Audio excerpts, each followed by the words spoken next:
હવે આપણે શુદ્ધ અર્ધવાહક જોઈ ગયા છે અને આ શુદ્ધ અર્ધવાહકની અંદર હવે આપણે અશુદ્ધિ ઉમેરીને એને અશુદ્ધ કરવાનું છે. જેમ કોઈ અશુદ્ધિ કોઈ વસ્તુમાં આપણે ઉમેરીને અશુદ્ધ થઈ જાય છે, એવી રીતે અહીંયા અર્ધવાહકમાં પણ આપણે શું કરવાનું છે તો કે અશુદ્ધિ ઉમેરીને એને શું કરવાનું છે, અશુદ્ધ કરવાનું છે. બરાબર. તો થોડીક વસ્તુ અહીંયા આપણે શીખી લઈએ. સૌથી પહેલાં તો કે શુદ્ધ અર્ધવાહક જે છે એની વાહકતા તેના તાપમાન પર આધાર રાખે છે. એ તો બધાને ખબર જ છે, મેં તમને પહેલાં પણ કીધું હતું. એમાં પણ એમ કીધું હતું મેં તમને કે 0 કેલ્વિન તાપમાન, બરાબર, 0 કેલ્વિન તાપમાને જે શુદ્ધ અર્ધવાહક છે એ અવાહક તરીકે વર્તે છે. આપણે વાત કરેલી હતી. ઓરડાના તાપમાને તેની વાહકતા ઘણી શું હોય છે તો કે ઓછી હોય છે, અને તેમની વાહકતા વધારવા તેમાં શું કરીએ છીએ આપણે અશુદ્ધિઓ ઉમેરવાની જરૂર પડે છે. હવે વાહકતા વધારવી હોય આપણે તો એમાં આપણે અશુદ્ધિ ઉમેરવાની. હવે અમુક અશુદ્ધિ એવી છે કે શુદ્ધ અર્ધવાહકમાં 10 લાખે અમુક સંખ્યાની યોગ્ય અશુદ્ધિ ઉમેરવાથી તેની વાહકતા અનેક ગણી વધી જાય છે, અને આવા દ્રવ્યોને કેવા કહેવાય છે, અશુદ્ધ અર્ધવાહકો કહેવાય છે. બરાબર. હવે શુદ્ધ અર્ધવાહક જે છે હેતુપૂર્વક આપણે જો કોઈ ઈચ્છા મુજબની અશુદ્ધિ આપણે જો ઉમેરીએ તો આ જે ઘટના છે અશુદ્ધિ ઉમેરવાની ઘટનાને શું કહેવામાં આવે છે તો કે ડોપિંગ કહે છે. પછી અશુદ્ધિના પરમાણુઓને ડોપન્ટ્સ કહે છે, એટલે કે જે પરમાણુ હોય અશુદ્ધિવાળા એને, જે આપણે ઉમેરી હોય અશુદ્ધિ એને. શુદ્ધ અર્ધવાહકમાં અશુદ્ધિના પરમાણુને ઉમેરતા બનતા પદાર્થને ડોપ્ડ સેમિકન્ડક્ટર અથવા અશુદ્ધ અર્ધવાહક કહે છે. બરાબર. હવે ઘણી વસ્તુ આમાં એ આપણે યાદ રાખવાની છે, જોવાની છે કે ડોપન્ટ એવો હોવો જોઈએ, એટલે કે અશુદ્ધિ આપણે જે ઉમેરીએ છીએ એ એવું હોવું જોઈએ, એવો પરમાણુ હોવો જોઈએ કે સ્ફટિક રચનાને વિકૃત ન કરે. વિકૃત ન કરે એનો મતલબ શું કે એમાં કોઈ ખાસો ફેરફાર ન થાય, તે સ્ફટિકમાં મૂળ અર્ધવાહકના પરમાણુના સ્થાને ખાલી ગોઠવાઈ જાય. બરાબર. એવો પરમાણુ આપણે અશુદ્ધિ એમાં ઉમેરવાની ગમે તે આપણે ન ઉમેરી શકીએ. જેમ કે અત્યારે સમજી લો કે સિલિકોન છે તો સિલિકોનની અંદર આપણે હાઇડ્રોજન ને ઓક્સિજન ને એવું બધું ન ઉમેરી શકીએ. એવો પરમાણુ ગોઠવી શકીએ કે એ કોઈની સાથે એવો રિએક્શન ન કરતો હોય, અને બસ એની જ્યાં જગ્યાઓ ખાલી હોય ત્યાં એ પરમાણુઓ શું થઈ જાય, ખાલી ગોઠવાઈ જાય, બસ એટલું કરી શકે. બીજી કોઈ વધારાની એ કોઈ રિએક્શન ન કરતા હોવા જોઈએ. તો ડોપિંગની શરત એ છે, ડોપિંગની શરત શું છે તો કે ડોપન્ટ પરમાણુ અને શુદ્ધ અર્ધવાહકના પરમાણુના કદ પરિમાણ લગભગ કેવા હોવા જોઈએ, સમાન હોય છે. પાછા એ પણ છે ને કે પરમાણુનું જે કદ છે એ બધા તત્વોના અલગ અલગ હશે. તો બધા તત્વોના જો અલગ અલગ હોય તો પરમાણુના કદ આજે આપણે અશુદ્ધિ ઉમેરીએ એના જેવા જોવા જોઈએ ને તો જ એ પરમાણુમાં ગોઠવાઈને બેસે ને. જો નાનું કે મોટું હોય તો ક્યાંથી બેસે. બરાબર. તો હવે સિલિકોનની આજુબાજુના જે ગ્રુપના હોય ને, સિલિકોન જે છે એ ટેટ્રાવેલેન્ટ છે. બરાબર. ટેટ્રાવેલેન્ટનો મતલબ શું થાય કે એની બાહ્યતમ કક્ષામાં 4 ઇલેક્ટ્રોન હોય છે, અને એ કયા સમૂહમાં આવે તો કે ચોથા સમૂહમાં આવે. તો તમે ચોથા સમૂહવાળા કોઈ તત્વો હોય તો એની આજુબાજુના સમૂહવાળાને તમે શું કરી શકો, એમાં ડોપિંગ કરી શકો. એનો મતલબ શું તો કે 5મા કે 3જા સમૂહમાંથી પસંદ કરીએ છીએ કે જેથી ડોપિંગ પરમાણુનું કદ સિલિકોન કે જર્મેનિયમના કદ જેટલું હોય છે. બરાબર. બસ આ વસ્તુ યાદ રાખવાની. હવે સિલિકોન કે જર્મેનિયમમાં ડોપિંગ કરવા માટે 2 પ્રકારના ડોપન્ટ્સનો ઉપયોગ થાય કે જેની સંયોજકતા શું હોય, કાં તો 3 હોય ને કાં તો 5 હોય, એટલે કે કાં તો 3જા સમૂહમાંથી ને કાં તો 5મા સમૂહમાંથી. હવે પહેલાં આપણે 5મા સમૂહની વાત કરીએ તો એને કહેવાય પેન્ટાવેલેન્સ. પેન્ટાવેલેન્સનો મતલબ એમ થાય, ટેટ્રાવેલેન્સ એટલે કોણ, સિલિકોન ને જર્મેનિયમ, જેમાં સંયોજકતા 4 છે. સંયોજકતા 4નો મતલબ શું થાય તો કે એની અંદર બાહ્યતમ કક્ષામાં 4 ઇલેક્ટ્રોન છે. બરાબર. હવે પેન્ટાવેલેન્ટની વાત કરીએ તો કે એની સંયોજકતા કેટલી, 5. તો એની બાહ્યતમ કક્ષામાં કેટલા ઇલેક્ટ્રોન તો કે 5 ઇલેક્ટ્રોન. હવે ક્યાં છે એવા તો કે આર્સેનિક છે, એન્ટીમની છે, ફોસ્ફરસ છે. આ પ્રકારની અશુદ્ધિને શું કહેવામાં આવે છે, ડોનર અશુદ્ધિ કહેવામાં આવે છે. હવે શું કામ ડોનર કહેવામાં આવે છે હું તમને હમણાં શીખવાડીશ. પછી બીજી આપણે વસ્તુ શીખીએ ટ્રાઇવેલેન્ટ. ટ્રાઇવેલેન્ટ એટલે કોણ તો કે એમાં બાહ્યતમ કક્ષામાં કેટલા ઇલેક્ટ્રોન હોય તો કે 3 ઇલેક્ટ્રોન હોય. એટલે એમાં એલ્યુમિનિયમ છે, ઇન્ડિયમ છે, બોરોન છે. આ બધી પ્રકારની અશુદ્ધિને શું કહેવામાં આવે છે તો કે એક્સેપ્ટર અશુદ્ધિ કહેવામાં આવે છે. ડોપિંગની પ્રક્રિયાથી 2 પ્રકારના અશુદ્ધ અર્ધવાહકો મળે છે. આપણે જો ડોપિંગ કરીએ તો આ ડોપિંગ કરવાથી તમે જો ટ્રાઇવેલેન્ટ ઉમેરો કે પેન્ટાવેલેન્સ ઉમેરો તો એ બે જે સંયોજકતાવાળી અશુદ્ધિ ઉમેરો એ પ્રમાણે તમને અહીંયા 2 પ્રકારના અશુદ્ધ અર્ધવાહકો મળશે. બરાબર. તો આ વાત થઈ અશુદ્ધ ઉમેર. બરાબર. હવે આપણે જોવાનું છે કે આ અશુદ્ધમાં તમને મેં જેમ કીધું કે 2 પ્રકાર છે, તો એમાંથી 2 પ્રકારમાં છે, એક એન પ્રકાર ને એક છે પી પ્રકાર. એન એટલે નેગેટિવ ને પી એટલે પોઝિટિવ. તો પહેલાં આપણે જોઈ લઈએ એન પ્રકારના અર્ધવાહક પર ટૂંક નોંધ લખો. તો પહેલાં એન પ્રકારના અર્ધવાહક જોઈ લઈએ. એન પ્રકાર કેવી રીતે મળે છે અને કેવી રીતે એન કહેવાય છે એ આપણે અહીંયા સમજવાનું છે. બરાબર, એટલે હું તમને એક સમજાવીશ તો ઓટોમેટિકલી ઓલું બીજું તમને સમજાઈ જશે. જોજો, જ્યારે સિલિકોન કે જર્મેનિયમ સ્ફટિક રચાતો હોય ત્યારે તેમાં પેન્ટાવેલેન્ટ તત્વ કે જેવા કે આર્સેનિક, એલ્યુમિનિયમ કે ઇન્ડિયમના પરમાણુ અલ્પ માત્રામાં ઉમેરવામાં આવે તો તે અશુદ્ધિનો પરમાણુ સિલિકોન કે જર્મેનિયમ પરમાણુના સ્થાને શું થાય છે તો કે ગોઠવાય છે અને તેની આસપાસના 4 સિલિકોન કે જર્મેનિયમના પરમાણુ સાથે શું બનાવે છે તો કે સહસંયોજક બંધ રચે છે. જ્યારે 5મો ઇલેક્ટ્રોન આર્સેનિકના પરમાણુ સાથે ઓછી ઉર્જાથી શું હોય છે તો કે બંધાયેલો રહે છે. હવે સમજો બરાબર, ખાસ કરીને જો આ જે અહીંયા આપણને આકૃતિ આપેલી છે, આ આકૃતિ બરાબર ધ્યાનથી સમજો. આમાં બધામાં +4 લખેલા છે. બરાબર, પણ હવે અશુદ્ધિ ઉમેરી આપણે.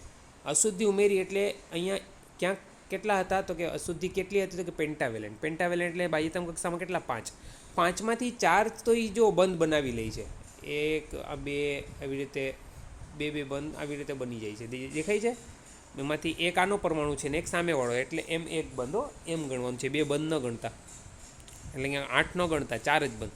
પણ એમાંથી તમને દેખાતું હોય તો આ જે એરો કરેલો છે, આ એરો એમાં લખેલું છે જો એ એક ઇલેક્ટ્રોન હજી વધારાનું છે, કેમ કે પેન્ટાવેલેન્ટ હતું ને સિલિકોનમાં તો 4 હતા, તો 4 સાથે 4 બંધ બનાવે તો એક વધારાનો ઇલેક્ટ્રોન મળે ને. બસ આ ઇલેક્ટ્રોનને બોન્ડમાં ન હોય તેવો હોય, એટલે કે બંધમાં નથી. જો બંધમાં ન હોય તો એને જરાક પણ ઉર્જા મળી જાય, એટલે કે આયનાઇઝેશન ઉર્જા એની ઘણી ઓછી હોય, કેમ કે બંધમાં તો છે નહીં, બંધાયેલો તો નથી. બંધાયેલો હોય તો તમારે એને છોડાવવા માટે વધારે ઉર્જા આપવી પડે, પણ જો બંધમાં જ ન હોય તો એને છોડાવવાની જરૂર નથી. ત્યાંથી તમે એને જરાક એવી પણ ઉર્જા આપશો તો એ ત્યાંથી શું થઈ જશે? મુક્ત થઈ જશે. ને પછી એક શું ઇલેક્ટ્રોન થઈ જશે? મુક્ત ઇલેક્ટ્રોન થઈ જશે. બરાબર, પરિણામે આ 5મા ઇલેક્ટ્રોનને મુક્ત કરવા માટે જરૂર આયનાઇઝેશન ઉર્જા ઘણી ઓછી હોય છે. તેથી આ ઇલેક્ટ્રોન ઓરડાના તાપમાને જરૂર ઉર્જા મેળવીને અર્ધવાહકના સ્ફટિકમાં ગતિ કરવા શું થઈ જાય છે? મુક્ત થઈ છે. એટલે હવે જોજો, આપણે અશુદ્ધિ જેવી ઉમેરી, એટલે અશુદ્ધિ ઉમેરી એટલે આ ખાલી એક અશુદ્ધિ નથી, આ તો ખાલી એક પરમાણુની વાત છે. બાકી અશુદ્ધિ ઉમેરીએ ત્યારે એમાં તો કેટલા 10ની કેટલી ઘાત પરમાણુઓ શું થાય છે તો કે આવી રીતે એમાંથી વધે છે. બરાબર, પણ હવે અત્યારે અહીંયા એ નથી આપણે સમજવું, ખાલી આપણે થોડીક ઘણી વાતો સમજી લઈશું એટલે તમને સમજાઈ જશે. આ 5મા ઇલેક્ટ્રોનને પરમાણુમાંથી મુક્ત કરવા જર્મેનિયમ માટે કેટલી ઉર્જા જોઈએ? જો આ બધા જે નાના ક્વેશ્ચન છે જે MCQમાં પૂછી શકાય છે કે જર્મેનિયમ માટે લગભગ કેટલી ઉર્જા જોઈએ તો કે 0.01 ઇલેક્ટ્રોન વોલ્ટ, અને સિલિકોન માટે લગભગ કેટલી ઉર્જા જોઈએ તો કે 0.05 ઇલેક્ટ્રોન વોલ્ટ ઉર્જાની જરૂર પડે છે. આ ઉર્જા ઓરડાના તાપમાને બેન્ડ ગેપ ઉર્જા જર્મેનિયમ માટે લગભગ કેટલી છે તો કે 0.72 અને સિલિકોન માટે 1.1 ઇલેક્ટ્રોન વોલ્ટ કરતાં ઘણી ઓછી છે. આ બેન્ડ ગેપ ઉર્જા યાદ છે? ઓલા બેન્ડ હતા તો મેં તમને કીધું હતું કે વેલેન્સ બેન્ડ અને કન્ડક્શન બેન્ડ, કે આપણે જો સિલિકોન માટે 1.1 ઇલેક્ટ્રોન વોલ્ટ ઉર્જા આપીએ તો એ ત્યાંથી બંધમાંથી તૂટીને વેલેન્સમાંથી ક્યાં વયા જાય? કન્ડક્શનમાં જાય. ને જેટલા કન્ડક્શનમાં જશે એટલા આપણને સૌથી વધારે શું મળશે? પ્રવાહ મળશે. બરાબર છે, એને જ કન્ડક્શન કહેવાય. હવે પેન્ટાવેલેન્ટ પરમાણુ એક વધારાનો ઇલેક્ટ્રોન વહન માટે આપે છે. હવે જો અશુદ્ધિ ઉમેરી તો એક ઇલેક્ટ્રોન વધારાનો મળ્યો ને, 5મો ઇલેક્ટ્રોન. બરાબર, એ આપનારને આપણે અંગ્રેજીમાં શું કહેવાય? ડોનર કહેવાય. એટલે હું તમને કહેતો હતો ને કે પેન્ટાવેલેન્ટ છે એને શું કામ ડોનર અશુદ્ધિ કહે છે? એટલે એને શું કહેવામાં આવે છે? દાતા, કાં તો ડોનર અશુદ્ધિ કહેવામાં આવે છે. બરાબર, આને ચાર્જ કેરિયર પણ કહેવાય. ચાર્જ કેરિયર એટલે ઇલેક્ટ્રોન કાં તો પ્રોટોન, એમ ધન વિદ્યુતભાર કાં તો ઋણ વિદ્યુતભાર. તો ચાર્જ કેરિયર એવા ઇલેક્ટ્રોનની સંખ્યાનો આધાર ડોપિંગ પરમાણુની સંખ્યા પર રહે છે. હવે સમજો કે પહેલાં 4 ઇલેક્ટ્રોન મુક્ત થવાના હતા, એમાં એક ઇલેક્ટ્રોન આ વધારાનો થઈ ગયો. હવે ઇલેક્ટ્રોન વધારાનો થઈ ગયો તો આપણે જેટલી અશુદ્ધિ ઉમેરશું એટલા ઇલેક્ટ્રોન વધારે મળશે ને. આ તો ખાલી એક પરમાણુની આપણે વાત કરી હતી. એક અશુદ્ધિ ઉમેરી એની અંદર તો આપણે 1011 ઘાત કે 12 ઘાત કે 13 ઘાત જેટલા પરમાણુ એમાં વધારી શકીએ. તો વિચાર કરો કે કેટલા ઇલેક્ટ્રોન એમાં વધી શકે. તો એક પરમાણુમાંથી જો આટલા વધતા હોય, એક ઇલેક્ટ્રોન વધતો હોય, તો એવા 1011 ઘાત પરમાણુ હોય તો 1011 ઘાત ઇલેક્ટ્રોન પણ વધી જાય ને. તો આખા સિલિકોનના બંધારણની અંદર અશુદ્ધિ જેવી ઉમેરી એટલે ઓટોમેટિકલી એમાં ઇલેક્ટ્રોનની સંખ્યા શું થઈ જાય તો કે વધી જાય. મુક્ત ઇલેક્ટ્રોનની સંખ્યા વધી જાય. હવે જે મુક્ત ઇલેક્ટ્રોનની સંખ્યા વધી છે એને જો તમે બેન્ડ ગેપ જેટલી ઉર્જા એટલે કે 1.1 ઇલેક્ટ્રોન વોલ્ટ સિલિકોન માટે જો ઉર્જા આપો તો એ સીધા બધા ઇલેક્ટ્રોન ક્યાં વયા જાય તો કે વેલેન્સ બેન્ડમાંથી કન્ડક્શન બેન્ડમાં શું થઈ જાય? ગતિ કરે. ગતિ કરે એટલે આપણને શું મળે ત્યાં તો કે વહન મળે. વહન મળે એટલે પ્રવાહ મળે. બરાબર, તાપમાનના વધારા પર આધાર રાખતી નથી. હવે આની ઉપર તાપમાનના કંઈ અસર ન થાય. શુદ્ધ અર્ધવાહકનું તાપમાન વધતા ઇલેક્ટ્રોન અને હોલની સંખ્યા થોડા પ્રમાણમાં વધે છે, જ્યારે અશુદ્ધિના લીધે માત્ર ઇલેક્ટ્રોનની સંખ્યા વધે છે. મુક્ત ઇલેક્ટ્રોનની સંખ્યા વધતા હોલના જોડાણની સંખ્યા હજુ ઘટે છે. પરિણામે એન પ્રકારના અર્ધવાહકમાં મેજોરિટી કેરિયર તરીકે કોણ હોય તો કે ઇલેક્ટ્રોનની સંખ્યા વધારે હોય છે અને માઇનોરિટી કેરિયર તરીકે હોલની સંખ્યા ઓછી હોય છે. એટલે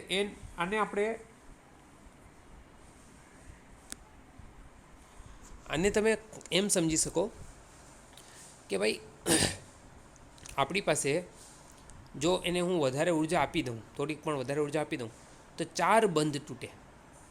4 બંધ તૂટે તો 4 ઇલેક્ટ્રોન ને 5મો ઇલેક્ટ્રોન એટલે 5 ઇલેક્ટ્રોન થાય.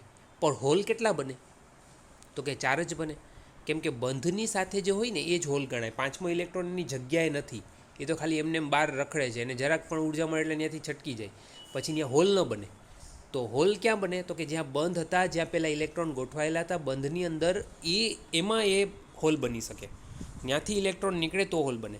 હવે સમજો કે 5 હતા, હવે કદાચ હું વધારેમાં વધારે ઉર્જા આપી દઉં તો ઇલેક્ટ્રોન 5 નીકળે, પણ હોલ કેટલા બને તો કે 4 બને. એટલે આમાં ઇલેક્ટ્રોનની સંખ્યા વધારે અને હોલની સંખ્યા ઓછી, એટલે એને અહીંયા શું કહેવામાં આવે છે, એન પ્રકારના અર્ધવાહક, જેને આવી રીતે લખાય Ne is very greater then NH. એટલે એમાં એમ લખાય કે મેજોરિટી કેરિયર તરીકે કોણ હોય તો કે ઇલેક્ટ્રોન હોય અને માઇનોરિટી કેરિયર તરીકે કોણ હોય તો કે હોલની સંખ્યા હોય છે. બરાબર. એન પ્રકારના અર્ધવાહકમાં મેજોરિટી કેરિયર તરીકે ઇલેક્ટ્રોન હોય છે અને ઇલેક્ટ્રોન પરનો વિદ્યુતભાર ઋણ છે તથા ઋણને અંગ્રેજીમાં કહે છે, તેથી તેના પહેલા અક્ષર પરથી તેને એન પ્રકારના અર્ધવાહક કહે છે. હવે તમે વિચારો, હવે હું બીજો નહીં કરાવું, કેમ કે તમે આની ઉપરથી હવે વિચારી શકો કે મેં આની અંદર કઈ અશુદ્ધિ ઉમેરી તો કે પેન્ટાવેલેન્ટ અશુદ્ધિ ઉમેરી. પહેલાં આપણે શરૂઆત કરીએ પેન્ટાવેલેન્ટ અશુદ્ધિ ઉમેરવાથી મને શું મળ્યું હતું કે એન પ્રકારનું મળ્યું. પેન્ટાવેલેન્ટ અશુદ્ધિ ઉમેરવાથી આપણને શું મળતું હતું કે 1 ઇલેક્ટ્રોન વધારાનો મળતો હતો. બરાબર છે. પણ હવે આની અંદર વિચારો કે જો હું, બરાબર સાંભળજો, કે જો હું આની અંદર ટ્રાયવેલેન્ટ અશુદ્ધિ ઉમેરું તો આ થોડુંક શોર્ટમાં હું કરાવી દઉં.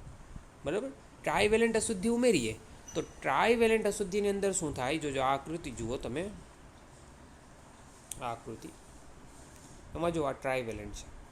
ટ્રાયવેલેન્ટ અશુદ્ધિ ઉમેરી, ટ્રાયવેલેન્ટ અશુદ્ધિમાં કોણ કોણ આવે તો મેં તમને પહેલાં જ સમજાવ્યું હતું, એલ્યુમિનિયમ, બોરોન, ઇન્ડિયમ એવું. હવે એ ટ્રાયવેલેન્ટ છે તો એ 3 બંધ જ બનાવી શકે, ચોથો બંધ ન બનાવી શકે. તો ચોથા બંધમાં જે જગ્યા ખાલી હશે ત્યાં શું બનશે, હોલ. ત્યાં શું બની જશે, હોલ બનશે. બરાબર. તો પેન્ટાવેલેન્ટ અશુદ્ધિ ઉમેરીએ તો 1 ઇલેક્ટ્રોન વધારાનો મળતો હતો, એની જગ્યાએ હવે જો આપણે ટ્રાયવેલેન્ટ અશુદ્ધિ ઉમેરીએ તો અહીંયા શું મળશે આપણને તો કે હવે આપણને P પ્રકારના એટલે કે હોલ મળશે.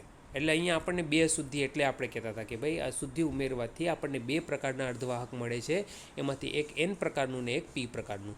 જેમાં જે વધારે હોય, જેમ કે ઇલેક્ટ્રોન વધારે છે એનો નેગેટિવ આપણે કહીએ ને ઇલેક્ટ્રોનનો ચાર્જ, એટલે એને આપણે શું કહીએ તો કે N પ્રકારનું, અને P પ્રકારનું આપણે કેવું હોય તો એને શું કહીએ તો કે એના માટે આપણે વાપરીએ છીએ હોલને પોઝિટિવ કહેવાય, એટલે એને P પ્રકારનું કહેવાય. બરાબર છે. હવે આ આકૃતિમાં તમે આ જે બધી વસ્તુ અહીંયા લખેલી છે બધી વસ્તુ સેમ, જેમ અત્યારે ઓલામાં હતું, હવે આમાં થોડુંક અલગ થઈ ગયું કે Ne is very less than શું થઈ જાય, NH થઈ જાય. એટલે કે NH is very greater than Ne થઈ જાય. ઓલામાં Ne is very greater than શું હતું, NH હતું. બસ એ બધી વસ્તુ છે, બીજું કાંઈ આમાં નથી નવું. બરાબર છે. એટલે ઓલી P જો N પ્રકારનું તમને ખબર હોય તો P પ્રકારની અંદર તમને કાંઈ પ્રોબ્લેમ થશે નહીં. બરાબર. પછી એના બેન્ડના આધારે આપણે જો વાત કરીએ, બેન્ડના આધારે આપણે વાત કરીએ તો કેવી રીતે એને આપણે સમજાવી શકો તમે તો કે મેજોરિટી અશુદ્ધ અર્ધવાહકમાં મેજોરિટી વિદ્યુતભાર વાહકોની સંખ્યા પુષ્કળ હોય અને ઉષ્મીય રીતે ઉત્પન્ન થયેલા માઇનોરિટી વિદ્યુતભાર સાથે અથડાવાની શક્યતા વધુ હોય છે. પરોક્ષ રીતે ઉત્પન્ન થયેલા માઇનોરિટી ચાર્જ કેરિયરની સંખ્યા શું થઈ જાય છે તો કે ઘટાડવામાં એ મદદ કરે છે. અર્ધવાહકમાં ઉર્જા બેન્ડની રચના ડોપિંગને કારણે બદલાય છે. એનો મતલબ એમ છે કે એના સ્તર ખાલી બદલાય છે. શુદ્ધ અર્ધવાહકમાં દાતા અને એક્સેપ્ટર, જો એકમાં દાતા આવ્યું હતું ડોનર અશુદ્ધિને, એકમાં એક્સેપ્ટર આવ્યું, ટ્રાયવેલેન્ટમાં એક્સેપ્ટર લખેલું આવશે. તો એ એક્સેપ્ટર એટલે હોલ છે. એ હોલ એટલે શું કરે તો કે ઇલેક્ટ્રોનને એક્સેપ્ટ કરે, એટલે એક્સેપ્ટર કહેવાય. તો એક્સેપ્ટર અશુદ્ધિ જે છે એના કારણે વધારાના ઉર્જા સ્તરો ED અને EA પણ હાજર હોય છે. બરાબર. ડોનર અને acceptor, D donor, A acceptor, એવી રીતે. તો N પ્રકારના સિલિકોન અર્ધવાહકમાં દાતા ઉર્જા સ્તર ED એ કંડક્શન બેન્ડ EVના લઘુત્તમ ઉર્જાની થોડીક નીચે હોય, એટલે કે આવી રીતે હોય. જો અહીંયા તમને આકૃતિ આપેલી છે, આ દેખાય છે, કંડક્શન બેન્ડ અને ડોનર એટલા માટે કે એ કેમ એટલા બધી નજીક હોય કે ભાઈ એમાં ખાલી થોડીક ઉર્જા મળશે તો પણ એ શું થઈ જશે, મુક્ત થઈ જશે. મુક્ત ઇલેક્ટ્રોન થઈને સીધો ક્યાં વયો જશે, કંડક્શનમાં વયો જશે એમ, બરાબર. એટલે ઓરડાના તાપમાને મોટા ભાગના પરમાણુઓ શું થઈ જાય તો કે આયનીકૃત થાય છે. સિલિકોનના લગભગ 10⁻12 જેટલી ઓછી સંખ્યાના પરમાણુ આયનીકૃત થાય. જો 10⁻12 મેં હમણાં કીધું તમને. આથી કંડક્શન બેન્ડમાં મોટા ભાગના ઇલેક્ટ્રોન્સ કોણ હોય છે તો કે દાતા અશુદ્ધિઓમાંથી મળે છે, બરાબર. આવી જ રીતે પછી ઓલા માટે પણ તમે લખી શકો કે જેમ આપણે અત્યારે ડોનર માટે લખ્યું તો અશુદ્ધિ માટે શું એક્સેપ્ટર માટે શું લખવું તો કે પી પ્રકારના અર્ધવાહકમાં એક્સેપ્ટર જે ઉર્જા છે સ્તર એ વેલેન્સ બેન્ડના મહત્તમ ઉર્જા સ્તરથી થોડુંક ઉપર હોય છે. જો એટલે અહીંયા હોય નજીકમાં. એ કોની નજીક હોય, વેલેન્સની નજીક. કેમ કે એમાં હોલ વધારે છે. હોલ કઈ બાજુ ગતિ કરે, ઉપર. જો વેલેન્સમાંથી કંડક્શનમાં ઇલેક્ટ્રોન જતા હોય તો હોલ ક્યાં બાજુ જાય તો કે કંડક્શનમાંથી વેલેન્સ તરફ જાય. તો વેલેન્સ બાજુ કંડક્શન બેન્ડ એનું નજીક હોય એમ, બરાબર. તો એક્સેપ્ટર પરમાણુ ઋણ વિદ્યુતભાર સાથે આયનીકૃત થાય છે. બીજી રીતે તમારે કહેવું હોય તો એમ કહી શકો કે થોડીક બાહ્ય ઉર્જા પ્રાપ્ત થતાં ઇલેક્ટ્રોનો ઉપર આવે છે અને હોલ નીચે, એટલે કે ઈવી ઉર્જા સ્તરમાં આવે છે, વેલેન્સ બેન્ડમાં આવે છે, બરાબર. પછી ઓરડાના તાપમાને મોટાભાગના એક્સેપ્ટર પણ આયનીકૃત થાય છે અને વેલેન્સ હોલ ઉત્પન્ન કરે છે. હવે ઓરડાના તાપમાને વેલેન્સ બેન્ડમાં હોલની સંખ્યા ઘનતા મોટે ભાગે અશુદ્ધ અર્ધવાહકમાં રહેલી અશુદ્ધિના કારણે હોય છે, બરાબર. આ તો બધા તમે સમજી શકો, ખાલી વાંચશો તો એ તમને ખબર પડી જશે. બસ બીજું કાંઈ છે નહીં એમાં. ધાતુઓ, અવાહકો અને શુદ્ધ કે અશુદ્ધ અર્ધવાહકો તફાવત સરળ રીતે સમજાવવામાં મદદરૂપ છે. કાર્બન માટે ઈવી અને ઈસી વચ્ચેની ઉર્જાનો તફાવત કેટલો છે, 5.4 ઇલેક્ટ્રોન. જો આ બધી નાની નાની વસ્તુ યાદ રાખજો કાર્બન માટે, કેમ કે આ કદાચ MCQમાં પૂછી શકાય. પછી આ તફાવત 1.1 ઇલેક્ટ્રોન વોલ્ટ અને જર્મેનિયમ માટે, આ સિલિકોન માટે છે, જર્મેનિયમ માટે કેટલું છે તો કે 0.7 તથા SN પણ ચોથા સમૂહમાં આવે છે.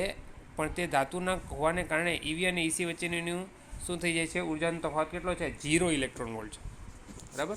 બસ આવી બધી વસ્તુ જે છે એ તમારે યાદ રાખવાની છે, નાની નાની વસ્તુ છે, બરાબર. આ જે છેલ્લે મેં કરાવી એ ખાસ કરીને ધ્યાનમાં રાખજો. અચ્છા, એક સંબંધ અહીંયા બીજું આપેલું છે જે તમારે શીખવાનું છે. શુદ્ધ અર્ધવાહકનો પુનઃસંયોજન ગુણક સમજાવીને Ni2 = NH સંબંધ મેળવો. તમારી થિયરીની અંદર જ આપેલું હશે, બરાબર. હવે આપણને ખબર છે કે ભાઈ અશુદ્ધ અર્ધવાહકને ઉર્જા આપતા વેલેન્સ બેન્ડમાંથી ઇલેક્ટ્રોન કંડક્શન બેન્ડમાં જાય અને ઇલેક્ટ્રોન હોલનું જોડકું રચાય. તે પરિસ્થિતિ સ્થાયી હોતી નથી. એનો મતલબ એમ કે એક જ સમયે બધું ભેગું થાય છે. આ એક જ સમયે એટલે કે જ્યાં ઇલેક્ટ્રોનનું એક હોલમાંથી ઇલેક્ટ્રોન બહાર નીકળ્યો હોય તો ક્યાંક બીજા હોલમાં ઇલેક્ટ્રોન તરત પાછો બેસી ગયો હશે એમ. એટલે એ કન્ટિન્યુ એક જાતનું શું કહેવાય, સંરક્ષણ થાય છે એમ સમજો ને. અર્ધવાહકના સ્ફટિકમાં તાપમાન અને થર્મોડાયનેમિક્સના નિયમ અનુસાર ઇલેક્ટ્રોન અને હોલ વચ્ચે અથડામણો થતાં હોલમાં ઇલેક્ટ્રોન પાછા આવતા હોય છે, કન્ટિન્યુ એમાં ચાલુ હોય છે એમ. ઇલેક્ટ્રોન હોલના નિર્માણની અને તેમના પુનઃસંયોજનની પ્રક્રિયાઓ એક સાથે થતી હોય. જો મેં હમણાં જ કીધું કે આ પ્રક્રિયા કેવી થાય છે, એક સાથે થાય છે. પહેલાં હોલ ઇલેક્ટ્રોન કે હોલ બને, કાં તો ઇલેક્ટ્રોનને હોલ બે ભેગા થાય. એ બે પ્રક્રિયા કેવી થાય તો કે એક સાથે થતી હોય, એટલે આપણે એને સંરક્ષણ કહી શકીએ કે ભાઈ પ્રક્રિયામાં કંઈ વધારે ફેરફાર થતો નથી. તો ઉષ્મીય સમતોલનમાં ઇલેક્ટ્રોન હોલ ઉત્પન્ન થવાનો દર અને તેમના પુનઃસંયોજનનો દર કેવો હોય છે તો કે સમાન હોય છે. તો પુનઃસંયોજનનો દર તમે આવી રીતે લખી શકો, Ne × NH. અને એને આપણે આવી રીતે પણ લખી શકીએ કે ભાઈ પુનઃસંયોજનનો દર જે છે તમારે એને લખવો હોય તો આવી રીતે લખી શકો કે ભાઈ આ હોલની સંખ્યા ઘનતા છે તો એને આપણે આ પ્રપોઝનલ નિશાની છે તો ત્યાં આપણે શું મૂકીએ તો કે R મૂકી દે, જે ગુણાંક છે પુનઃસંયોજન ગુણાંક. હવે અંતર્ગત અર્ધવાહક માટે Ni, NH અને Ni ત્રણેય વસ્તુ સરખી હોય તો તમે આને આવી રીતે પણ લખી શકો, પુનઃસંયોજનનો દર RNi². Niની જગ્યાએ Ni મૂકો, NHની જગ્યાએ Ni મૂકો, તો સમીકરણ શું બનશે તો કે RNi² બની જશે. એ બે સમીકરણને તમે સરખાવો તો R કેન્સલ થઈ જાય અને શું બનશે તો કે Ni² = Ne × NH. બસ જે આપણે શું કરવાનું હતું, સાબિત કરવાનું હતું. બસ આ સંબંધ જે છે એ તમારે યાદ રાખવાનું છે. MCQમાં પૂછાશે તો કામ લાગશે, કોઈ એકાદો દાખલો ગણવાનો હશે તો એમાં પણ તમને કામ લાગશે, બરાબર. વચવચમાં ક્યાંક ને ક્યાંક હમણાં ઉદાહરણ પણ આવશે તો એ બધા તમારે જોતા જવાના છે. એમાં તમને ક્યાંક લાગે તો મને કહી શકો છો. જો આ એક પ્રશ્ન છે, હું અહીંથી અત્યારે ડાયરેક્ટ જવા દઉં છું, પણ તમે લોકો ચાર મુદ્દા લખવાનું તમને કહે ઓલામાં પૂછાય એક્ઝામમાં તો તમે આવી રીતે લખી શકો 4 મુદ્દા, બરાબર છે. આવું થાય તો વિડીયો રોકીને પછી આરામથી એને લખવા હોય તો લખી લેજો, વાંચવા હોય તો વાંચી લેજો, બરાબર છે. હું આગળ વધું છું. જે આ બધું મેં સમજાવ્યું છે એ જ બધું છે, એટલે એમાં હું ટાઈમ બગાડતો નથી. શુદ્ધ અર્ધવાહક અને અશુદ્ધ અર્ધવાહકનો તફાવત લખો. જો આ બધી વસ્તુ કેવી છે, શુદ્ધ અને અશુદ્ધ માટે છે, તો એ પણ મેં તમને સમજાવી દીધું છે. એટલે આને પણ હું આગળ વધું છું. તમે એવું થાય તો વિડીયો પોઝ કરી અને એનો સ્નેપશોટ લેવો હોય તો સ્નેપશોટ લઈ લેજો, અને કાં તો પછી એને તમે ક્યાંક લખવું હોય તો લખીને વ્યવસ્થિત તૈયારી કરી લેજો આની. બરાબર છે. બસ બીજું આમાં કાંઈ વધારાનું છે નહીં. સારું, ચાલો. તો હવે અહીંથી જે નવો એક પ્રશ્ન તમારો ચાલુ થાય છે, તમારી 5મી થિયરી, પીએન જંકશન. બરાબર. પણ આ પીએન જંકશન કેવી રીતે બને? પી એટલે પોઝિટિવ ને એન એટલે નેગેટિવ. ને આ જે હમણાં આપણે વસ્તુ જે શીખા છે ને અત્યાર સુધી, એ જ બધી આગળ વધે છે હવે. બરાબર. તો એના માટે સૌથી પહેલાં આપણે એક નાનો એક પ્રશ્ન જોઈ લઈએ કે ભાઈ ડાયોડ ટ્રાન્ઝિસ્ટર માટેનો પ્રાથમિક બંધારણીય એકમ કયો છે? તો એમાં બંધારણીય એકમ કોઈ બીજું નથી. શું છે? તો કે ડાયોડ ટ્રાન્ઝિસ્ટર જેવી અર્ધવાહક રચનાઓ પ્રાથમિક બંધારણીય એકમ શું છે? તો કે પીએન જંકશન છે. પીએન જંકશન શું છે એ હમણાં આપણે જોશું. ઘણી અર્ધવાહક રચનાઓનું કાર્ય સમજવા માટે પીએન જંકશનનું કાર્ય સમજવું જરૂરી છે. જેને શું કહેવામાં આવે છે? તો કે 2 ઇલેક્ટ્રોડ જોવાથી તેને શું કહેવામાં આવે છે? ડાયોડ કહે છે. બરાબર. બસ આ વસ્તુ અહીંયા સમજવાની છે. હવે આપણે જોઈએ મેન આપણી જે થિયરી છે. હવે અહીંથી જેટલી પણ થિયરી આવે છે લગભગ એમ તો પી પ્રકાર એન પ્રકાર મેં તમને જે પણ કીધું છે એ બધી થિયરી જે છે એ તમારા માટે આઈએમપી પ્રશ્ન છે, એ ખાસ યાદ રાખજો. પીએન જંકશન, પછી હજી આગળ આવશે પીએન જંકશનની રચના છે, પછી પીએન જંકશન માટે પછી ફોરવર્ડ બાયસ આવશે, રિવર્સ બાયસ આવશે. તો એ બધી વસ્તુ જે છે એ તમારા માટે શું છે? ઇમ્પોર્ટન્ટ છે. મોસ્ટ આઈએમપી છે. એમાંથી કોઈ પણ એક પ્રશ્ન પૂછી શકે આરામથી 2 માર્ક્સમાં, 3 માર્ક્સમાં. એટલે ધ્યાન રાખજો. આમાં તમને જ્યાં કાંઈ ન સમજાય કે ખબર ન પડે એ તમે મને મેસેજ કરીને કહી શકો છો. ઓકે. તો સૌથી પહેલાં આપણે જોઈ લઈએ પીએન જંકશન કેવી રીતે બને છે, પછી એનો ડેપ્લેશન વિસ્તાર શું હોય ને બેરિયર પોટેન્શિયલ શું હોય. તો આ બધી વસ્તુ શું છે, નવા નવા નામ તમારા માટે આવ્યા છે, તો એનું આપણે અહીંયા શું કરવાના છે એની આપણે બધી વાત કરીએ. બરાબર.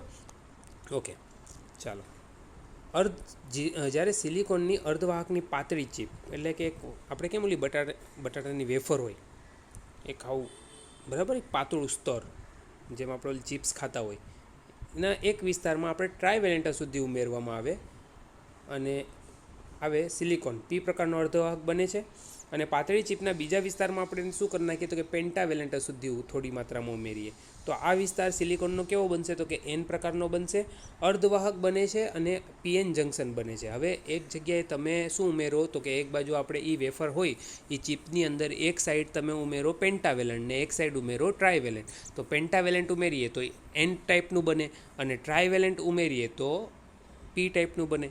અને એ બેયની વચ્ચે ક્યાંક ને ક્યાંક તો એક એવું સ્તર બનશે કે એક બાજુ પી હશે તો એક બાજુ એન હશે. બરાબર ને? એની વચ્ચે ક્યાંક ને ક્યાંક શું બનશે? એને કહેવાય જંકશન. બરાબર. જંકશન બને છે. એને ધાત્વિક જંકશન હોય છે. ધાત્વિક એટલે આ ધાતુમાં જ આવે ને, એટલે એમ ધાત્વિક જંકશન કહેવાય. હવે આ પીએન જંકશન રચવાની ઘટના દરમિયાન જેવું આ પીએન જંકશન બને ને, આ ઘટનામાં 2 પ્રક્રિયાઓ જોવા મળે. એક વિસરણ એટલે કે વિસ્તરણ, અને બીજું જોવા મળે છે વહન. બરાબર. એક વસ્તુ જોવા મળે વિસ્તરણ કેવી રીતે એ આખું એક્સપાન્ડ થાય છે, એનું ડિફ્યુઝન કેમ થાય છે, કેમ આગળ વધે છે, આ બધી પ્રોસેસ એને સમજવાનું છે. અને એક વસ્તુ છે વહન. બરાબર. આપણે 2 વસ્તુ સમજી લઈશું હમણાં. જો એકમ કદ દીઠ ઇલેક્ટ્રોન અથવા હોલની સંખ્યાને ઇલેક્ટ્રોનની અથવા હોલની સંખ્યા ઘનતા કહે છે. આ તો તમને બધાને ખબર જ હશે.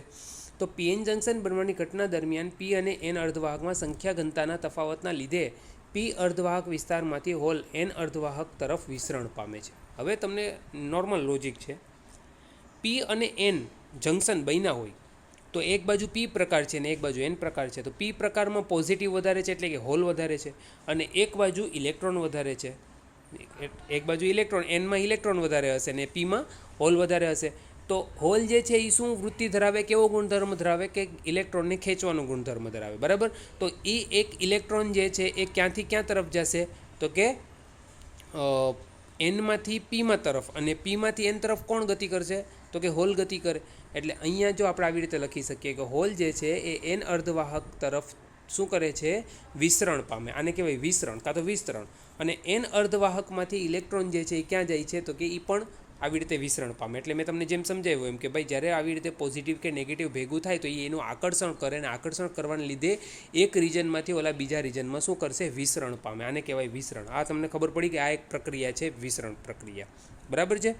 હવે આવું વિસ્તરણ જ્યારે થતું હોય અને વિસ્તરણ થાય તો ઇલેક્ટ્રોન જે છે એ ગતિ કરે છે, હવે એ આ બાજુ ગતિ કરે છે અને હોલ જે છે એ એની વિરુદ્ધ દિશામાં ગતિ કરે છે, એટલે પી ટુ એન હોલ જાય ને એન ટુ પી ઇલેક્ટ્રોન જાય. હવે આ બે વસ્તુ જે છે એ વિરુદ્ધ દિશામાં ગતિ કરે, અને એ બે દિશામાં ગતિ કરવાને લીધે ગતિ કરે એટલે આપણને શું મળે તો કે પ્રવાહ મળે. બરાબર છે. તો આપણે આમ કહી શકીએ ઇલેક્ટ્રોન અને હોલની આ પ્રકારની ગતિના કારણે તેમના પર વિદ્યુત ભારોની ગતિ થવાથી જંકશનમાંથી શું પણ મળે છે? વિસ્તરણ પ્રવાહ મળે છે. વિસ્તરણ પ્રવાહ કાં તો વિસ્તરણ પ્રવાહ તમે બે કહી શકો છો. જ્યારે ઇલેક્ટ્રોન એનથી પી તરફ વિસ્તરણ પામે ત્યારે એન વિસ્તારમાં ધન વિદ્યુત ભારિત આયનીકૃત ડોનર મુક્તો જાય છે, જે સ્થિર હોય છે. હવે આયનીકૃત ડોનર ત્યાં શું કરે તો કે ભાઈ ત્યાં સમજી લ્યો કે જ્યારે કોઈ ઇલેક્ટ્રોન છે એ એનથી પી તરફ જાય. હવે એનથી પી તરફ જાય, નેગેટિવ ટુ પોઝિટિવ જાય, એટલે એન વિસ્તારમાં, એટલે કે જ્યારે એન વિસ્તારમાંથી એને ગયો તો ત્યાં એક એણે ડોનર મૂકતો ગયો કે જે સ્થિર હોય. બરાબર. અને એ એને આસપાસના પરમાણુ વડે શું હોય છે કે બંધિત હોય છે. હવે જેમ ઇલેક્ટ્રોન એનથી પીમાં ડિફ્યુઝન થવાનું ચાલુ રાખે તેમ જંકશનથી એન તરફ નજીકના અશુદ્ધિના આયનીકૃત પરમાણુ એકઠા થાય. તેથી જંકશનની એન તરફ ધન સ્પેસ ચાર્જ શું થઈ જાય? વિસ્તાર રચાય. જોજો હમણાં આકૃતિ આવશે એટલે હું તમને સમજાવીશ. અહીંયા જુઓ આ આકૃતિની અંદર તમે કદાચ સમજી શકતા હોય તો બરાબર ધ્યાન આપજો એટલે સમજાઈ જશે. જો આ આકૃતિ જે છે એમાં જુઓ આ પી છે, આ એન છે, પણ વચમાં જુઓ પીની સાથે આ જે ભાગ છે આખો આ વચ્ચેનો ભાગ છે એ જંકશન છે. એ જંકશન છે ને એ જંકશનની વચ્ચે શું થાય છે? જો આ બરાબર જંકશન હશે વચ્ચે, આની વચ્ચે, આમ બેયની વચ્ચે. હવે ત્યાં શું થાય તો કે ભાઈ આ એનમાંથી પી તરફ જાય અને આવી રીતે જો અહીંયા લખેલું છે ઇલેક્ટ્રોન ડ્રિફ્ટ. ઇલેક્ટ્રોન ડ્રિફ્ટનો મતલબ છે ઇલેક્ટ્રોન વિસ્તરણ. ઇલેક્ટ્રોન ડ્રિફ્ટ ક્યાં જાય છે તો કે ઇલેક્ટ્રોન જે છે આમથી આમ આવે છે અને ઇલેક્ટ્રોન વિસ્તરણ છે આમથી આમ આવે છે. બરાબર. એવી રીતે હોલ ડ્રિફ્ટ અને હોલ વિસ્તરણ, ને આને કહેવામાં આવે છે ડેપ્લેશન વિસ્તાર. આખો જે ભાગ છે ને આ જેટલા ભાગમાં ગોઠવાયેલું છે ને આખો આ ભાગ એને કહેવામાં આવે છે ડેપ્લેશન વિસ્તાર. બરાબર. હવે ખબર પડી ગઈ હશે તમને. હવે આ જ ભાગને તમે આવી રીતે જુઓ પોટેન્શિયલ બેરિયરથી પણ ઓળખી શકો. જો આને કહેવાય ડેપ્લેશન સ્તર, આખો ભાગ. બરાબર. હવે જો આની કેટલી ઊંચાઈ વધારે છે, આની કેટલી પહોળાઈ વધારે છે, એની ઉપરથી આપણને ડેપ્લેશન બેરિયર મળે. આને ડેપ્લેશન બેરિયર કહેવાય. બરાબર. કે એનું વોલ્ટેજ કેટલું વધારે છે. જેટલું વોલ્ટેજ વધારે હશે એટલું આપણને એક જગ્યાએથી બીજી જગ્યાએ ઇલેક્ટ્રોન લઈ જવામાં શું કરવું પડશે તો કે વધારે ઉર્જા ખર્ચવી પડશે. આવી બધી વસ્તુ આપણે લગભગ બીજા ચેપ્ટરમાં શીખી ગયા છે. બરાબર. તો અહીંયા ખબર પડી કે આપણી પાસે બે વસ્તુ છે. આની અંદર જેમ આપણે વિસ્તરણનું કીધું એવી રીતે બીજી એક વસ્તુ થાય ડિફ્યુઝન. ડિફ્યુઝ થવાનો મતલબ થાય એક વિભાગમાંથી બીજા વિભાગમાં જવું. જેમ કે એનમાંથી પીમાં ઇલેક્ટ્રોન જાય છે તો એને ડિફ્યુઝન પણ કહેવાય. તો જો તે જ રીતે સંખ્યા ઘનતાના તફાવતના અશુદ્ધિ તફાવતને લીધે જ્યારે હોલ પીથી એન તરફ ડિફ્યુઝન પામતા જાય છે ત્યારે જંકશનથી પી તરફના વિસ્તારમાં અશુદ્ધિના ઋણ આયનીકૃત પરમાણુ એકઠા થાય. તેથી જંકશનથી પી તરફ ઋણ સ્પેસ ચાર્જ વિસ્તાર રચાય. એટલે આજે મેં તમને હમણાં દેખાડ્યું ને ઋણ, જો આ ભાગ ઓલામાં ધન ભાગ રચાતું હતું. પહેલાં એ એકદમ જંકશનની નજીક આવી રીતે ગોઠવાતા જાય. બરાબર. આ આયનીકૃત વિદ્યુતભારો સ્થિર છે એટલે કે તેઓ ગતિશીલ નથી. એટલે એ ગતિ નથી કરતા. ખાલી ગતિ ક્યાંથી ક્યાં તરફ કરે છે તો કે એક રિજનમાંથી બીજા રિજનમાં જવા માટે ગતિ કરે છે. પછી કેવા થઈ જાય તો કે સ્થિર થઈ જાય. હવે એને ગતિ કરાવવી હોય તો આપણે શું આપવું પડે તો કે બેયના છેડે એકને ધન વિદ્યુતભાર આપી દઈએ ને એકને ઋણ વિદ્યુતભાર આપી દઈએ. જેમ આપણે સેલની અંદર કામ કરીએ છીએ, એક પોઝિટિવ હોય એક નેગેટિવ હોય ને પછી આપણે જ્યાં છેડા આપીએ તો એ કામ કરે ને, વિદ્યુતભારની ગતિ કરે ને, એવી રીતે. તો પીએન જંકશનમાં જંકશનની બંને બાજુના કુલ સ્પેસ ચાર્જ વિસ્તારને શું કહેવામાં આવે છે? ડિપ્લેશન વિસ્તાર અથવા ડિપ્લેશન સ્તર કહે છે. બરાબર. પછી ડિપ્લેશન વિસ્તારના એન વિભાગમાં મેજોરિટી ચાર્જ કેરિયર એવા ઇલેક્ટ્રોન હોતા નથી અને પી વિભાગમાં મેજોરિટી ચાર્જ કેરિયર એવા હોલ હોતા નથી. હવે તો શું થયું? ડિફ્યુઝન થઈ ગયું કાં તો વિસ્તરણ થઈ ગયું. એટલે કે હોલ છે એ હોલ ક્યાંથી ક્યાં તરફ આવી ગયા તો કે પી ટુ એન, એટલે કે પોઝિટિવ ટુ નેગેટિવ, અને ઇલેક્ટ્રોન છે એ નેગેટિવ ટુ પોઝિટિવ આવી ગયા. તો હવે ત્યાં જે ચાર્જ કેરિયર હતા, જે મેજોરિટી ચાર્જ કેરિયર હતા, એ તો હવે ત્યાં રહ્યા નથી. આ વિસ્તારો પોતપોતાના મેજોરિટી ચાર્જ કેરિયરની દ્રષ્ટિએ કેવા થઈ જાય છે તો કે ખાલી હોય છે. બરાબર. હવે આમાં જે આપણે ડેપ્લેશન વિસ્તારની જાડાઈ જે છે એ અમુક માઇક્રોમીટરના 10મા ભાગના ક્રમની હોય છે, કે જેટલે આપણે આવી રીતે લખીએ 0.5 માઇક્રોમીટરની હોય છે. એટલે કે બહુ નાનું કહેવાય એમ. બરાબર. ઓકે. પીએન જંકશનમાં એન તરફ ધન સ્પેસ ચાર્જ વિસ્તાર અને પી તરફ ઋણ સ્પેસ ચાર્જ વિસ્તારના લીધે ધન વિદ્યુતભારથી ઋણ વિદ્યુતભાર તરફનું વિદ્યુત ક્ષેત્ર ઉદ્ભવે છે, જેથી જંકશનના પી તરફના ઇલેક્ટ્રોન એન તરફ અને એન તરફના હોલ પી તરફ ગતિ કરે છે. જંકશન આગળના વિદ્યુત ક્ષેત્રના કારણે થતી વિદ્યુતભારોની ગતિને શું કહેવામાં આવે છે? ડ્રિફ્ટ કહે છે. હવે આ બીજી વસ્તુ આપણે શીખ્યા. વિસ્તરણ પછી આ બીજી વસ્તુ ડ્રિફ્ટ. ડ્રિફ્ટનો મતલબ શું થાય? તો કે એક વિભાગમાંથી બીજા વિભાગમાં જવું. હવે એ ક્યારે પોસિબલ બને? જ્યારે વિદ્યુત ક્ષેત્ર ઉત્પન્ન થઈ જાય. હવે વિદ્યુત ક્ષેત્ર ક્યારે ઉત્પન્ન બને? તો કે જ્યારે વિદ્યુત ક્ષેત્ર એક વિસ્તારની અંદર, જેમ આપણે અહીંયા શીખાતા કે આ વિસ્તારની અંદર જુઓ, આજે આખો ભાગ છે, અહીંયા આ ઋણ છે, આ ધન છે, તો તમને ખબર હશે ધનથી ઋણ તરફ, પ્લસમાંથી 12 તરફ ને માઇનસમાં અંદર તરફ, એટલે ધનથી ઋણ તરફનું ત્યાં શું બને? તો કે એક વિદ્યુત ક્ષેત્ર બનશે. અને એ વિદ્યુત ક્ષેત્રના ભાગમાં હવે કોઈ પણ ઇલેક્ટ્રોન આવશે તો એને શું કરશે? તો કે કાં તો વિદ્યુત ક્ષેત્રની દિશામાં કાં તો વિદ્યુત ક્ષેત્રની વિરુદ્ધ દિશામાં એને શું કરાવશે? ગતિ કરાવશે. બસ આને શું કહેવામાં આવે છે? તો કે ડ્રિફ્ટ કહેવામાં આવે છે. આ બધી વસ્તુ તો મેં તમને પહેલાં પણ શીખવાડેલી છે, બરાબર. શરૂઆતમાં ડિફ્યુઝન પ્રવાહ શું હોય છે? તો કે મોટો હોય છે, અને ડ્રિફ્ટ પ્રવાહ શું હોય છે? તો કે નાનો હોય છે. પહેલાં ડિફ્યુઝન વધારે થાય અને ડ્રિફ્ટ ઓછું હોય. પછી ધીરે ધીરે ડિફ્યુઝન ઓછું થઈ જાય ને પછી શું વધી જાય? ડ્રિફ્ટ વધી જાય. જેમ જેમ ડિફ્યુઝન પ્રક્રિયા, ડિફ્યુઝન એટલે વિસ્તરણો, આ ઇંગ્લિશમાં નામ છે. ડિફ્યુઝન એટલે વિસ્તરણ ને ડ્રિફ્ટ એટલે વહન. હા, યાદ રાખજો. પ્રક્રિયા ચાલુ રહે તેમ જંકશનની બંને બાજુના સ્પેસ ચાર્જ વિસ્તાર મોટા થતા જાય. એટલે ડિપ્લેશન વિસ્તારની જાડાઈ શું થઈ જાય? વધે. જેથી આ વિસ્તારમાં વિદ્યુત ક્ષેત્રની તીવ્રતા વધે અને પછી શું થઈ જાય છે? ડ્રિફ્ટ પ્રવાહ વધે છે, બરાબર. જ્યાં સુધી ડ્રિફ્ટ પ્રવાહ અને ડિફ્યુઝન પ્રવાહ સરખા ન થાય ત્યાં સુધી ડિફ્યુઝનની પ્રક્રિયા ચાલુ રહે છે. આ રીતે પીએન જંકશન રચાય છે અને પીએન જંકશનને બે જોડાણ અગ્રો હોવાથી પીએન જંકશન ડાયોડ કહે છે. અને એમાં સંતુલનમાં રહેલા પીએન જંકશનમાં એને શું કહેવાય? તો કે કોઈ ચોખ્ખો પ્રવાહ વહેતો નથી. સંતુલનમાં હોય તો ક્યાંથી રહે? સંતુલનનો મતલબ જ એ થાય છે કે એનો ચોખ્ખો પ્રવાહ શું હોય? વહેતો નથી. ઓકે, તો અહીંયા સુધી આપણે પીએન જંકશનની આખી રચના અહીંયા પૂરી થઈ ગઈ. હજી પણ તમે જ્યાં જ્યાં તમને એમ લાગતું બહુ ફાસ્ટ જાય છે ને આરામથી વાંચીને વ્યવસ્થિત તમે કરજો, બરાબર છે. પીએન જંકશન રચના સમજવી ખાસ જરૂરી છે. એનું કારણ છે કેમ કે આગળની બધી પ્રોસેસ છે એ એની ઉપર ડિપેન્ડન્ટ છે.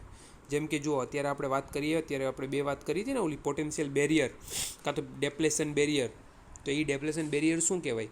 તો કે પીએન જંકશનમાં વિદ્યુતભારોના ડિફ્યુઝનના કારણે એન વિભાગમાં ઇલેક્ટ્રોનની સંખ્યા ઘટે અને પી વિભાગમાં ઇલેક્ટ્રોનની સંખ્યા વધે.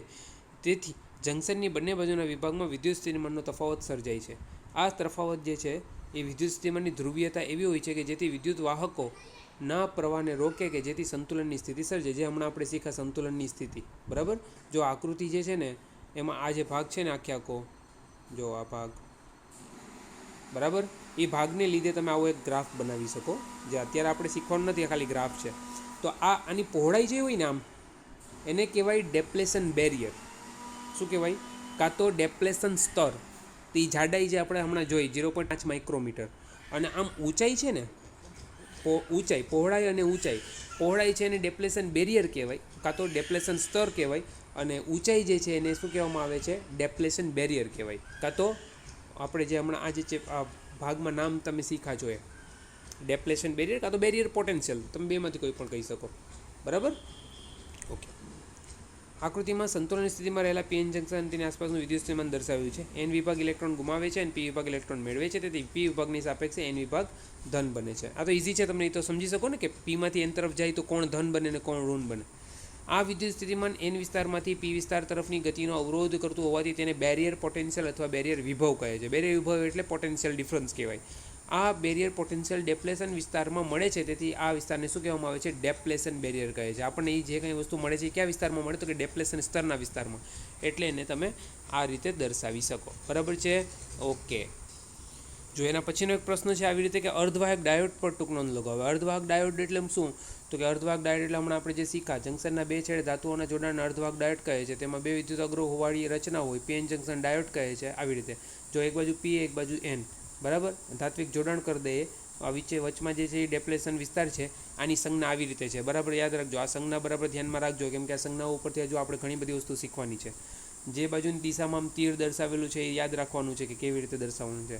પરિપથ સંજ્ઞા દર્શાવે છે, વિદ્યુત પ્રવાહની રૂઢિગત દિશા દર્શાવે છે. ફોરવર્ડ બાયસમાં હોય, એ ફોરવર્ડ બાયસ શું હોય, રિવર્સ બાયસ શું હોય એ તમને હું પછી શીખવાડીશ.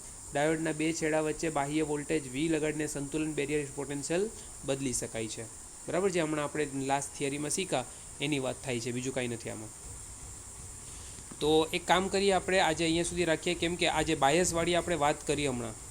બરાબર, આજે વાત કરી છે બાયસવાળી આપણે, કે ફોરવર્ડ બાયસમાં શું હોય છે. તો ફોરવર્ડ બાયસ એટલે શું કહેવાય, તો એ જે આખો હવે પ્રશ્ન છે એ થોડોક મોટો પ્રશ્ન છે, એટલે આ વિડીયોમાં નહીં આવી શકે. એટલે એક કામ કરીએ, આપણે અહીંયા સુધી રાખીએ.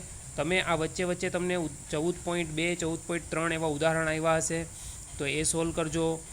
બરાબર, પછી હું તમને પાછું ફોરવર્ડ બાયસથી શીખવાડીશ, જે તમારી થિયરી લગભગ 14.6.1 એવી ક્યાંક આપેલી હશે, તો ત્યાંથી આપણે નવા વિડીયોમાં હું તમને સેન્ડ કરી દઈશ. બરાબર, એટલે અર્ધવાહક ડાયોડ જ્યાંથી આપે ને 14.6, ભાઈ અર્ધવાહક ડાયોડ શું છે, તો અર્ધવાહક ડાયોડ વિશેની મેં તમને માહિતી આપી દીધી. બરાબર, 25માં પ્રશ્નમાં કે અર્ધવાહક ડાયોડ કોને કહેવાય, તો એ તમારે ટેક્સ્ટબુકમાં આપેલું છે. પણ હવે એ ડાયોડને તમારે કાર્ય કરાવવું હોય તો આપણે એને બેટરી તો જોડવું પડશે ને. તો આમાં બેટરીના છેડા ક્યાંથી ક્યાં તરફ જોડવા ને, બસ એને જ બાયસ કહેવાય છે. બેટરી જોડવી એટલે બાયસ આપવું. અને આ બાયસ આપણે કેવી રીતે જોડીએ છીએ કે ભાઈ ધન છેડા સાથે ધન, ઋણ છેડા સાથે ઋણ, કાં તો ધન સાથે ઋણ ને ઋણ સાથે ધન, તો એમાં શું ફરક પડે એ વસ્તુ બસ શીખવાની છે. તો હવે એ ટોપિક જે છે એ તમારો બહુ મોટો ટોપિક છે, એટલે એ આપણે નેક્સ્ટ વિડીયોમાં લઈ લઈશું, અને એમાં શું શું ફેરફાર થાય છે એ આપણે સમજી લઈશું. બરાબર છે.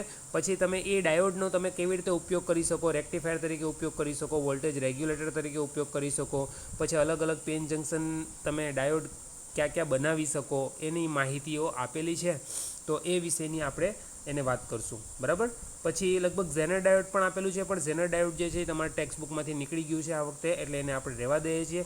પછી લાસ્ટમાં તમને 3-4 વસ્તુ બીજી આપેલી હશે, જેમ કે LED છે, ફોટો ડાયોડ છે, આવી બધી વસ્તુ આપેલી હશે, તો એ આપણે ત્યારે શીખી લેશું. એટલે તમે લાસ્ટ હવે એમ સમજો ને કે 2 વિડીયોની અંદર તમારા આ જે ચેપ્ટર જે છે એ પૂરો થઈ જશે. વચમાં દાખલા જે છે ઉદાહરણને એ તો એ હું તમને સાથે સાથે સમજાવતો જઈશ. અને છેલ્લો એ જે છે પ્રશ્ન એ ગેટ ઉપર છે, 3, 4, 5 ગેટ છે, 5 ગેટ તમારે શીખવાના છે, તો એ વસ્તુ ત્યારે આપણે શીખી લઈશું. બરાબર, એટલે અહીંયા તમારું જે છે એ આખું ચેપ્ટર જે છે આ પૂરું થઈ જશે. એટલે હવે આની ચિંતા ન કરતા વધારે, બસ તૈયારી કરતા રહેશો તો હવે વાંધો નહીં આવે. અને 1 જુલાઈથી લગભગ તમારી એક્ઝામ હશે, એ ધ્યાન રાખજો. હજુ કંઈ નવું આવ્યું નથી, પણ ધ્યાનમાં રાખવા જેવી બાબત છે કે આપણી એક્ઝામ હવે છે એ નજીક છે, એટલે આપણે જેટલું કર્યું છે એટલું તો કમ્પ્લીટ કરી લેજો. જેટલા ચેપ્ટર મેં પાર્ટ 1માં કરાવ્યા છે, પાર્ટ 2માં તમારું આ 3જું ચેપ્ટર ચાલે છે, અને 3 ચેપ્ટર બાકી રહ્યા છે, બીજું હવે વધારાનું કાંઈ બાકી નથી. બરાબર છે. અને તમને ત્યાં જે 3 ચેપ્ટર જે બાકી છે એ હાર્ડ ચેપ્ટર છે, એ તમને હું આ વિડીયોમાં પણ નહીં સમજાવી શકું. એ મારે તમને અલગથી બીજા જો ટાઈમ રહેશે તો હું તમને વ્યવસ્થિત વિડીયો તમને બનાવીને એને આપી દઈશ. બરાબર છે. તો અહીંયા સુધી આપણે રાખ્યા આજે, અહીંયા સુધી કમ્પ્લીટ કરી નાખજો, વ્યવસ્થિત વાંચી લેજો, કેમ કે આ આવડશે તો આગળનું આવડશે, બાકી કાંઈ આવડશે નહીં. બરાબર, ચાલો.